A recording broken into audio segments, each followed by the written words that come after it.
Gagawa tayo ng bonsai jade plant. At ang unang gagawin natin ay tatanggalin muna natin yung mga nakatanim na ibang succulent.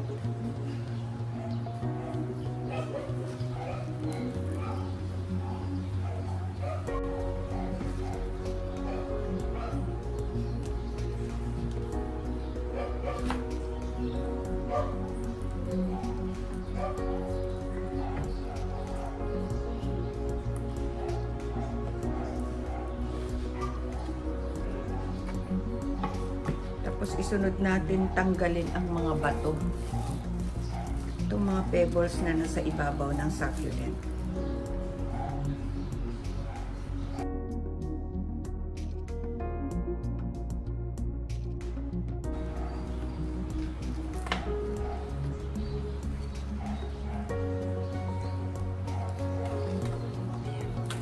Tapos bunutin na natin. Ay.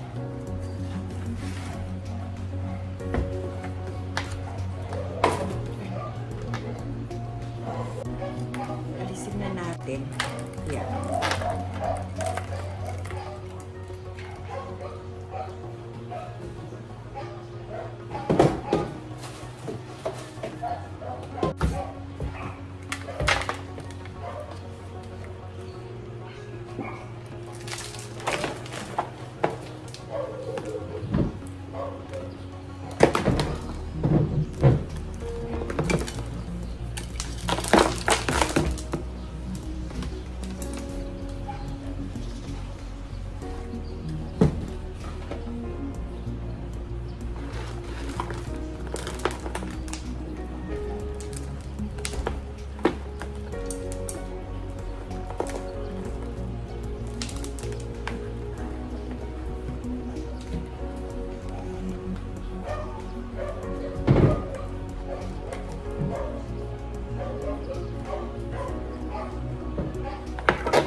Ganyan ang kanyang pagtubo.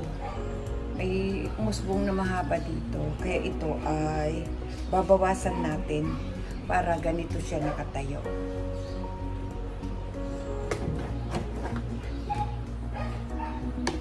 Kailangan malinis yung ating gunting.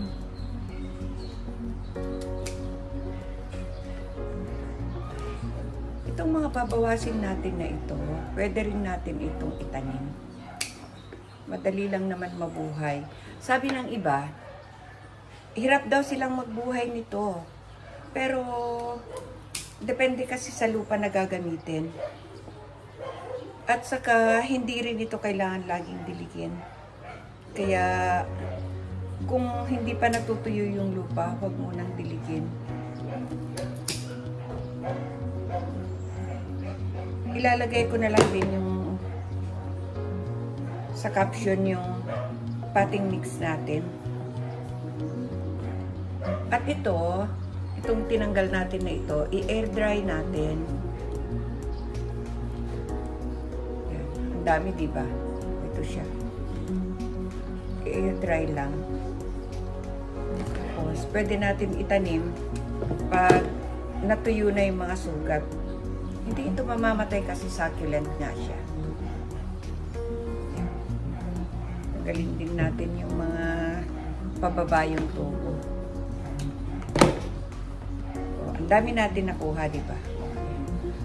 Madami na tayo ulit. Bagong jadelet na succulent o jade succulent. Ito natin ilagay para matuyo. Tapos ito, ayan, yung nakuha natin.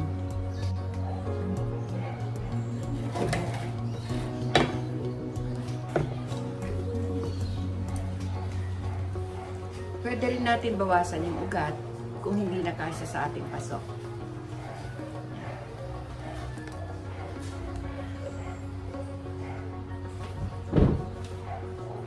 Dahil masaya siya sa kanyang paso at sa kanyang potting mix, pwede na rin natin Huwag palitan. Ibalik natin. Yan. Ganyan. Ganyan lang siya. Ganito ang pagtanim natin sa kanya. Ganon kasi ang ang experience ko.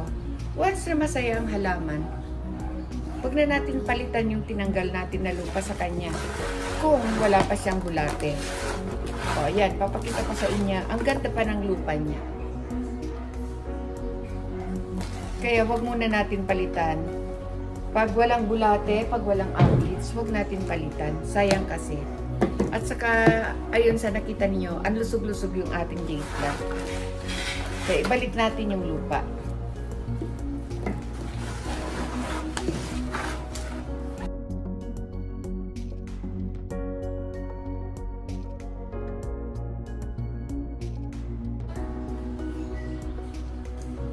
Yan.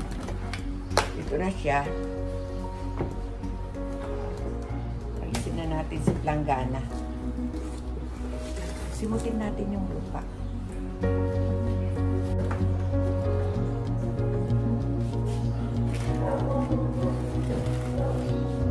Lawan natin.